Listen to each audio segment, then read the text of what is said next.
Hello and welcome back to A Man Does Things. Today what we're going to be doing is bottling mead, but the exact same process is used for bottling wine and can be used for bottling cider, though I would warn you that cider tends to be a little bit more carbonated, especially if you back sweetened it. So I've shot many corks out of bottles of kind of wine bottled cider. Nonetheless, we'll be bottling mead today. So the things that you need, obviously, will be a lot of bottles. You will want a bottler. This one is $28.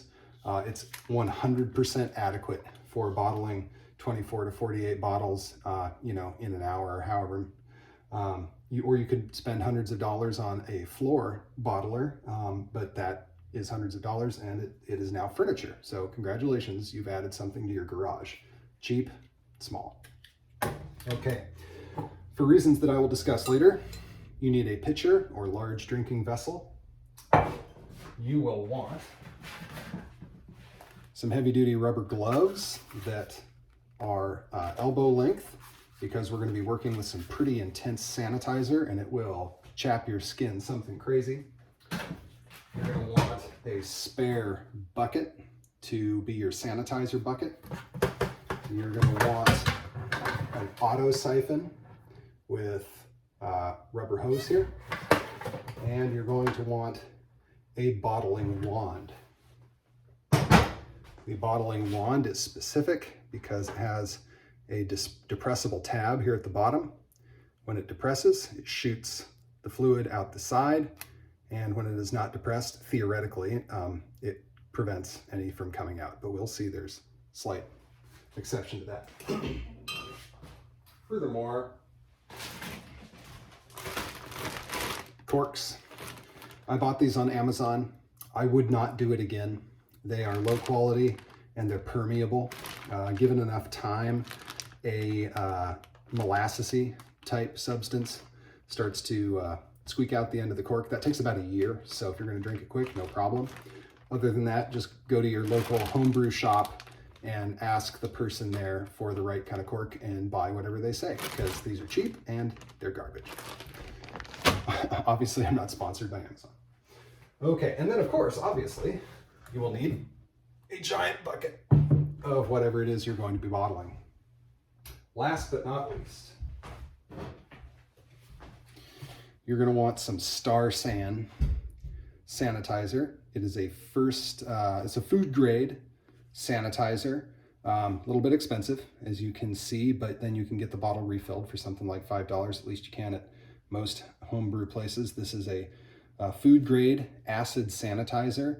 It works great.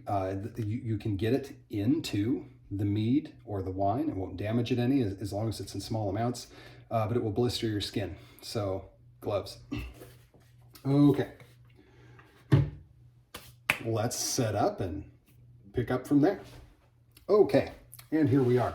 So I have made 4 gallons of sanitizer here, and now gloves on. First, I'm going to sanitize absolutely everything. That is the number one thing that compromises flavor at any point in the process. We're not talking about a health risk here. You are, after all, brewing alcohol, and that in itself is an antiseptic. So I'm much less concerned about the well-being of my partakers than I am about them just simply not enjoying the product. So I'm going to be sanitizing the whole hose, all of it.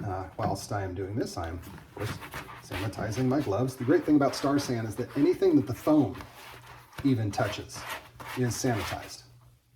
Okay, I'm going to sanitize my wand here and depress the thing at the end, which then, as you can see, fills it up.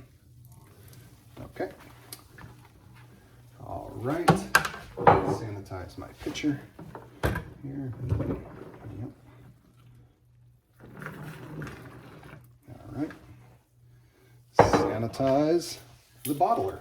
As you will see later, I'm not going to do it right now, but later on, what I do is I just pour some of this into a bowl, and then I float all of my corks in it too, so that they're sanitized as well.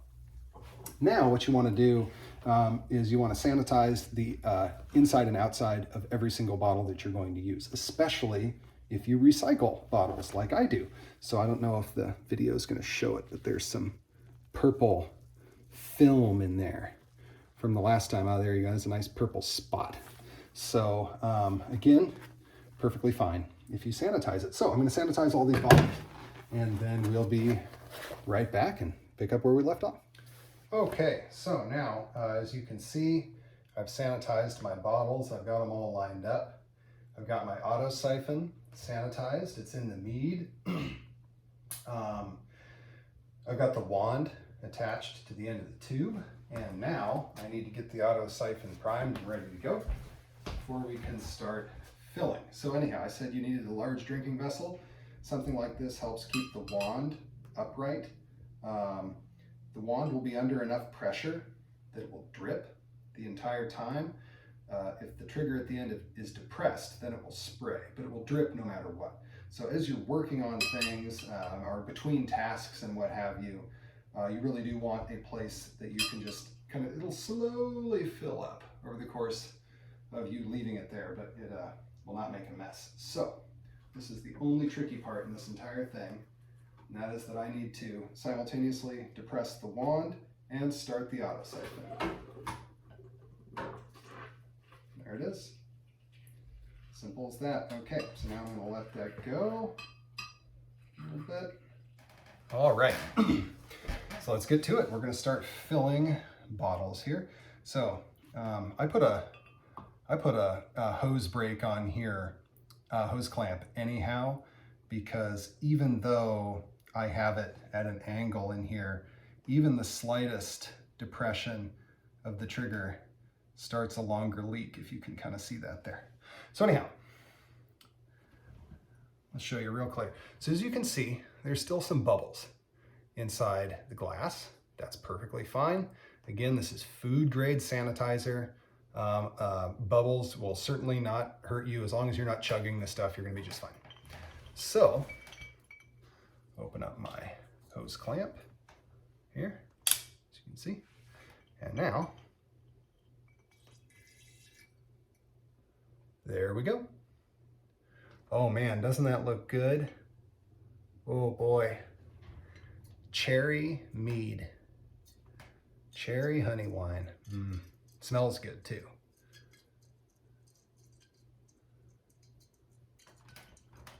All right, let's see here. So the wand takes up some space inside the bottle. So your first fill is a little bit of an experiment. I'm going to let it go all the way up to the neck, and then I'm going to stop. There you go. That's not so bad. I don't know, that might be a little bit full. Let's take a look. How's that? That's not so bad. Maybe I'll pull it out a little sooner next time. Okay, well, so what I'm going to do now is I'm going to fill all these, and then we'll come back and I'll show you how the actual corking goes. Okay, here we are. So as you can see, I filled up my bottles, and they are absolutely gorgeous. However, if you take a look here, that is murky, right? So if you have been aging your wine or mead or whatever it is, even cider, for a while, and you should, preferably in the cold, the sediment will sift down to the bottom. So when you get down to the bottom of the barrel, it is important for you to start filling something else. Now this is perfectly drinkable. It's just going to be a little bit gritty. But just to give you an idea, right? Beautiful bottle here at the beginning, right? And then towards the end, a little murkier, not anywhere near as clear. So just set those bottles aside. They're perfectly drinkable. They're just not as pretty. Okay, so now on to the actual capping.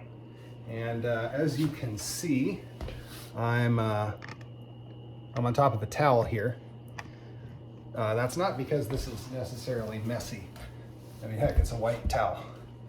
But it is more a function of, I like a little bit of stability underneath the bottle. I like a little bit of grip because, as you'll see, we're going to be putting a lot of force on the capper, and on a hardwood floor, that bottle could scoot away, and my, what a problem that would be. So, I've got my bottle capper here, and I've got my bag of very inexpensive corks of very dubious quality. I'm just going to drop them in here, right into the top of our sanitizer. A good fistful. I'm not counting them, perhaps I should. Let's see, 1, 2, 3, 4, 5, 6, 7, 8, 9, 10, 11, 12, 13, 14, 15, 16, 17, 18, 19, 21, 22, 23, and 24. Okay. All right, and you know what? I've earned it. Let's take a little nip of this for myself. Oh yeah, there we go. Ooh yeah.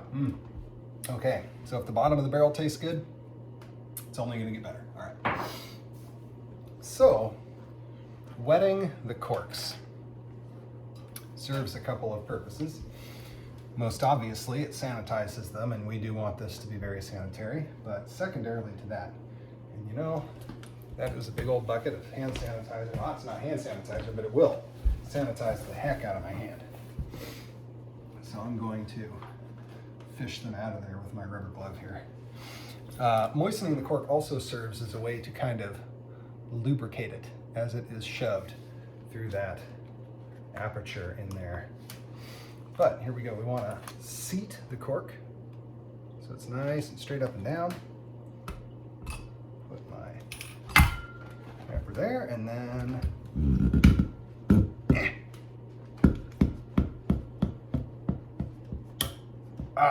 whoo, that first one, that's a doozy. Oh boy, there we go. All right, so that first one was a little rough. Tiny little piece came off, but as you can see, perfectly fine. Okay, set that to the side. You know, the lesson there is don't just lubricate the cork, lubricate the whole thing. All right, there we go. Let's try that again. That was a little ugly. Okay, so set it in, seat it. It's nice and in the center.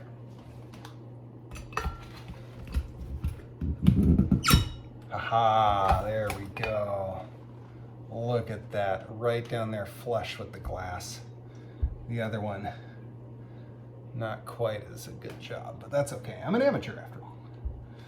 Okay, so I'm going to, I'll do one more so that you can watch it. And then after that, I'll cork all these and we'll